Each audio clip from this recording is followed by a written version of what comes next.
you got tested early. Didn't come early, man. It looked like you were in a little bit of trouble. Yeah. Talk about that first round and kind of what's going on. I think, over the years, just growing and paying attention to my training more, we don't want to start too fast, and I think maybe that's a little too slow. We kind of knew what he did. He stayed busy from the outside with his hand, was able to explode in, but he was a little bit quicker with the head kick than I thought.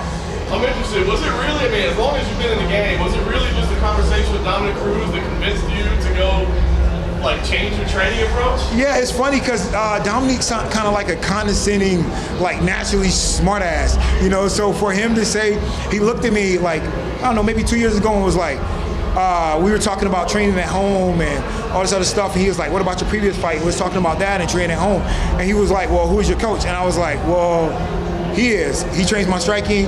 I got a person train my wrestling. He was like, well, who's your head coach? I was like, he was like, exactly, who's your head coach? So I kind of, I took a couple losses in very tough fights that, I felt I didn't have the right preparation, and I kind of took it to heart. I was like, maybe it's time to get a coach, a head coach. So what did a win tonight mean to you? I mean, it's kind of like they put you against the up-and-coming guy, right? I mean, did you have a little chip on your shoulder, I see what they're trying to do here? Yeah, it's funny because I'm not an over-emotional guy. Me and a couple of guys, before the fight, we got into a lot of words. We were up each other's face, and when I went to him at the face-off, the weigh-ins, whatever, I said to him, I said, you called me out, here we go. And he was like, mother, it's my time now. I'm like, whoa, buddy, whoa. I'm not trying to start a crazy war. I'm just letting you know, hey, you called me out.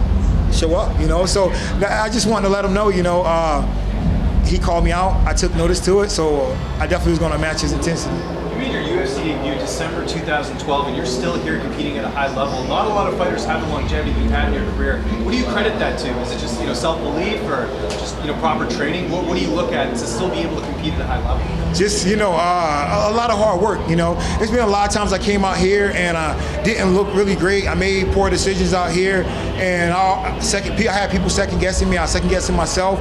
But I like to tell everybody, I never had a chance to grow up in this sport.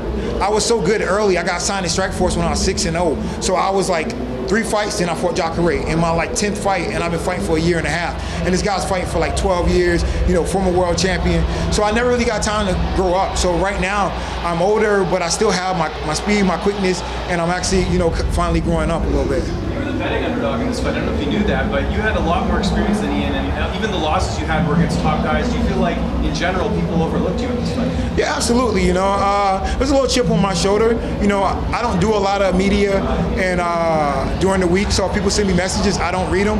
I'll kind of post, I'll look, and I'll just get off. So I really don't read into what people are saying. I don't read comments. I don't go to posts. I glimpse one, and somebody's like, Ian is gonna whoop you. So. I don't pay that stuff a lot of attention, but I definitely had a chip on my shoulder when I saw the odds, kind of 2-1.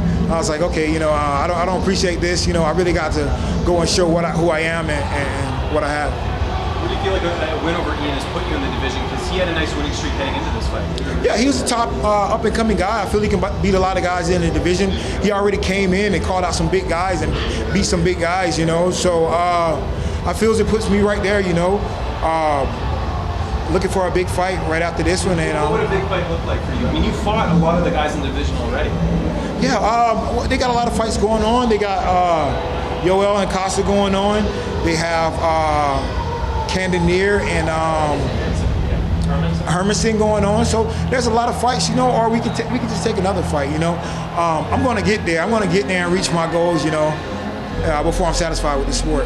Derek, you have proven that you're still the top of this. You took on 2 guys in Theodoro and Heinisch who are ranked lower than you. Do you need a top 10 guy next? Will you take anything less than that? Yeah, I'll take anybody, and always, we want to look for those big fights. We want to look to elevate ourselves. And funny enough, this was kind of my contract fight. So that's going to be a part of the discussion, what are we going to do next, I'm game for wherever. I'm down for whatever. I fought everybody in this division, and I'm still willing to do so, I still want to get that title fight. I was there twice. A lot of people might not know him, but I was pretty much guaranteed a title shot with a win twice, and I just didn't get the job done. I wasn't articulate enough in that fight. I made too many errors, so I want to definitely right those wrongs. You mentioned how you were just about there twice before. Sitting here now, does it feel any different than the last 2 times that we were eking towards a title shot?